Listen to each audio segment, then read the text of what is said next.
Ang pinakaunang kumpirmadong ownership ng manuscript na ito bago ito mapunta kay Wilfrid Voynich ay si George Baresk. Ang librong ito ay ilang taon nang natutulog sa silid-aklatan ni George at hindi siya mapalagay sa kung ano ba ang pakinabang ng librong ito dahil hindi naman niya ito mabasa. Inihambing niya ito sa isang sphinx na kumakain lamang ng espasyo at hindi naman napapakinabangan. Ngayon mga ka-LE, dahil sa kagustuhan niyang malaman ang nilalaman ng Voynich manuscript, humingi siya ng tulong sa isang Jesuit scholar na si Athanasius Kircher mula sa Kolehiyo Romano sa Rome. Nagpadala ng sample copy si George sa Roma upang ma-translate ito ng Hiswita at ang sulat na kanyang isinama sa sample copy na ito ay ang kauna-unahang pagbanggit ng Voynich manuscript sa historical record. Siyempre mga ka-LE, hindi pa Voynich manuscript ang tawag nila rito noon. Ngayon, walang nakakaalam kung ano ang sinagot ni Athanasius sa sulat ni George. Pero ang sabi, nais daw bilhin ni Athanasius ang manuscript na ito, kaso nga lang, hindi pumayag si George. Nang pumanaw si George Baresk noong 1662, ang manuscript na ito ay napunta sa kanyang kaibigan na si Johannes Marcus Marci, isa sa mga opisyal ng Charles University sa Prague. Ngayon mga ka-LE, kasama ang isang cover letter, ipinadala ni Johannes Marcus ang librong ito kay Athanasius noong 1665. Siya yung Jesuit scholar sa Roma na gustong bilhin ang librong ito kay George.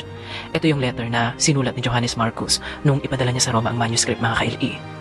Ngayon mga ka-LE, may interesanting bagay na nabanggit si Johannes Marcus sa letter na ito. Sa ikatlong paragraph, nabanggit niya ang ilang impormasyon na posibleng maglantad kung sino ang mga taong posibleng nagmay-ari ng Voynich manuscript bago ito mapunta kay George Baresk. Ayon sa third paragraph mga ka-LE, sinabi sa kanya ng isang Dr. Raphael na ang Voynich manuscript ay mula sa koleksyon ng Holy Roman Emperor na si King Rudolph at nakuha ito ng emperador sa isang book dealer sa halagang 600 ducats. Ngayon, sinasabing ang halagang 600 ducats na binanggit dito ay katumbas ng humigit kumulang 2 kilong ginto.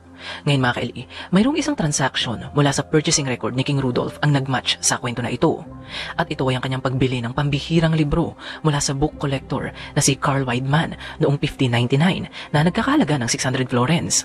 Ngayon, posible kaya na ang Voynich manuscript ang tinutukoy sa transaksyong ito? Bukod pa riyan mga ka-LE, binanggit din sa ikatlong paragraph ng letter kung sino ang pinaniniwalaan nilang sumulat ng Voynich manuscript at ito ay si Roger Bacon, isang kilalang English polymath. Tandaan nyo yun mga ka-LE dahil babalikan natin yan maya-maya lamang. Ngayon mga ka-LE, si Carl Wideman, yung book collector na nabanggit sa record ni King Rudolph, ay kilalang nangungulekta ng mga pambihira at natatanging libro. Pero walang mahanap na patunay ang mga researchers na napasakamay niya ang Voynich manuscript noon. Hindi rin kasi sinabi sa purchasing history ni King Rudolph kung ano ang specific na pambihirang libro ang binili niya mula kay Carl Wideman. Pero marami ang naniniwala na ang Voynich manuscript ang tinutukoy sa purchasing history na ito. Ang hindi tinatanggap ng mga scholar ay ang claim na si Roger Bacon ang sumulat ng Voynich manuscript dahil hindi tumutugma ang resulta ng carbon dating test sa panahon kung kailan nabuhay si Roger Bacon. Ngayon mga ka-LE, matapos ipadala sa Kolehiyo Romana ang Voynich manuscript, nawala ito sa kasaysayan ng halos 200 taon, pero malaki ang tsansa na nanatili lamang ito